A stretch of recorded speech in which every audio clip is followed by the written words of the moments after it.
دوستو اکثر لوگ ڈوم آف دا راک اور مسجد الاقصی کو ایک ہی سمجھ بیٹھتے ہیں، جبکہ حقیقت یہ ہے کہ یہ دونوں الگ الگ عمارتیں ہیں، لیکن دونوں ایک ہی جگہ موجود ہونے کی وجہ سے لوگ انہیں ایک ہی سمجھ بیٹھتے ہیں۔ دوستو اصل میں پورا علاقہ جس کو ہم حرم الشریف یا ٹیمپل ماؤنٹ کہتے ہیں، اس میں کئی عمارتیں ہیں اور ان میں سے فیمس یہ دو ہیں، جن میں تو ایک ڈوم آف دا راک یعنی وہ سنہری گنبد والی مسجد جو اکثر ہمیں تصویروں میں دکھائی جاتی ہے، اس کے اندر ایک چٹان ہے جس پر مانا جاتا ہے کہ یہیں سے حضرت محمد صلی اللہ علیہ وسلم معراج کی رات تشریف لے گئے تھے۔ اور جو دوسری مسجد ہے وہ اصلی مسجد اقصی ہے جو ڈوم آف دا راک سے تھوڑا دکشن میں ہے۔ اس کا گنبد سلور گرے کلر کا ہے اور یہی وہ جگہ ہے جہاں حضرت محمد صلی اللہ علیہ وسلم نے تمام انبیاء کرام کو نماز پڑھائی تھی۔ یہ مسجد کئی بار زلزلوں اور حملوں میں تباہ ہوئی اور پھر دوبارہ سے بنتی رہی، اور جو آج مسجد الاقصی ہے وہ قریباً 1033 عیسوی میں بنی ہے۔ دوستو اس ویڈیو میں آپ مسجد الاقصی سے جڑی کچھ ایسی باتیں جانو گے جو شاید آپ نے کبھی سنی ہو، تو ویڈیو کو آخر تک ضرور دیکھیں، اور چینل پر پہلی بار آئے ہیں تو چینل کو سبسکرائب کر کے بیل آئیکن ضرور دبا دیں۔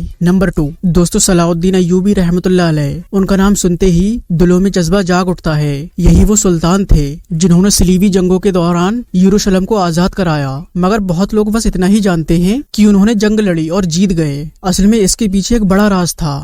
دوستو صلاح الدین ایوبی نے سیدھا تلوار سے حملہ نہیں کیا تھا، بلکہ سالوں پہلے انہوں نے لوگوں کے دلوں کو فتح کیا۔ انہوں نے مسلمانوں میں اتحاد پیدا کیا۔ اس دور میں سلطنت چھوٹے چھوٹے ٹکڑوں میں بکھری ہوئی تھی۔ صلاح الدین ایوبی نے سب کو ایک کیا، پھر مصر، شام اور حجاز تک ان کا اتحاد پھیلایا۔ انہوں نے پہلے فاتح مصر بن کر وہاں سے بیت المقدس کی طرف رخ کیا۔ صلاح الدین ایوبی نے یروشلم واپس لینے کے لیے کوئی جلد بازی نہیں کی، بلکہ انہوں نے مہینوں تک گھیرا ڈالا، شہر میں رہنے والے لوگوں کو عزت سے باہر نکلنے کا موقع دیا، یہاں تک کہ جنگ کے بعد بھی انہوں نے کسی بے قصور کو نقصان نہیں پہنچایا۔ اور جب انہوں نے مسجد اقصی کو فتح کیا تو سب سے پہلے انہوں نے وہاں جا کر سجدہ کیا، میناروں کی صفائی کرائی، مسجد کو پھر سے آباد کیا، اور پھر وہاں دوبارہ سے اذان کی آواز گونجی۔ نمبر 3، دوستو یہ بات تو ہم سبھی جانتے ہیں کہ مسلمان مکہ یعنی خانہ کعبہ کی طرف منہ کر کے نماز پڑھتے ہیں، لیکن کیا آپ جانتے ہیں کہ شروع میں مسلمانوں کا قبلہ یعنی نماز کا رخ کعبہ نہیں تھا؟ اصل میں اسلام کے شروعاتی دور میں جب نبی کریم صلی اللہ علیہ وسلم مکہ میں تھے تو اس وقت تک تو مسلمان کعبہ کو ہی قبلہ رکھتے تھے، مگر جب ہجرت ہوئی اور آپ صلی اللہ علیہ وسلم مدینہ تشریف لائے تو اللہ تعالیٰ کا حکم ہوا کہ مسلمان بیت المقدس یعنی مسجد الاقصی کی طرف منہ موڑ لیں اور ادھری کر کے نماز پڑھیں، اور قریباً 16 یا پھر 17 مہینے تک مدینہ کے مسلمانوں نے مسجد الاقصی کی طرف منہ کر کے نماز پڑھی۔ اور جب ایک دن آپ صلی اللہ علیہ وسلم مسجد میں نماز پڑھا رہے تھے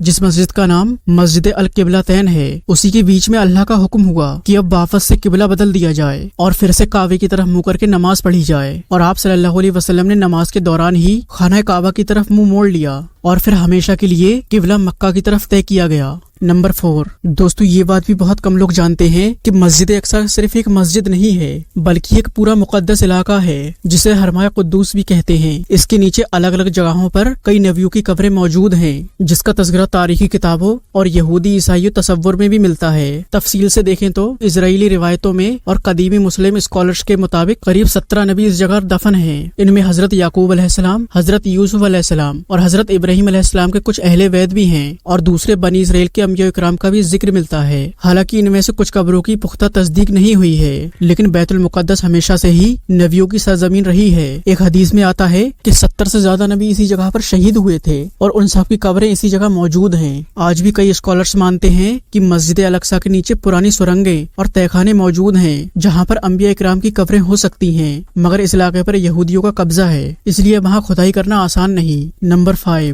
دوستو ایک دیوار جسے یہودی برٹن وال اور مسلمان براق وال بولتے ہیں، یہ مسجد الاقصی کے بالکل باہر کا دیوار نما حصہ ہے۔ یہودیوں کا دعویٰ ہے کہ یہ دیوار ان کے بیتی ہوئے سولومن ٹیمپل یعنی ہیکل سلیمانی کی بچی ہوئی دیوار ہے اور وہ اسے اپنا سب سے مقدس مقام مانتے ہیں۔ یہاں وہ دعائیں لکھ کر دیواروں کی دراروں میں رکھتے ہیں، لیکن مسلمان اسے براق وال بولتے ہیں کیونکہ اسلامی روایتوں میں آتا ہے کہ جب حضرت محمد صلی اللہ علیہ وسلم مکہ سے مسجد اقصی پہنچے تو انہوں نے اپنی سواری براق کو اسی جگہ باندھا تھا اور یہیں سے مسجد اقصی میں داخل ہوئے تھے اور سارے انبیاء کرام کی امامت کی تھی۔ یہ دیوار اصل میں مسجد الاقصی کے کیمپلیکس کی باہری دیوار کا حصہ ہے، اور یہودیوں کا اس دیوار کو لے کر ایک اور دعویٰ ہے کہ جب قیامت قریب ہوگی تو ان کا مسیحا بھی اسی دیوار سے انٹر ہوگا۔ دوستو یہ تھی مسجد الاقصی سے جڑی کچھ ایسی باتیں جو شاید ہی آپ کو پتا ہو۔ دوستو امید ہے آپ کو یہ ویڈیو ضرور پسند آئی ہوگی۔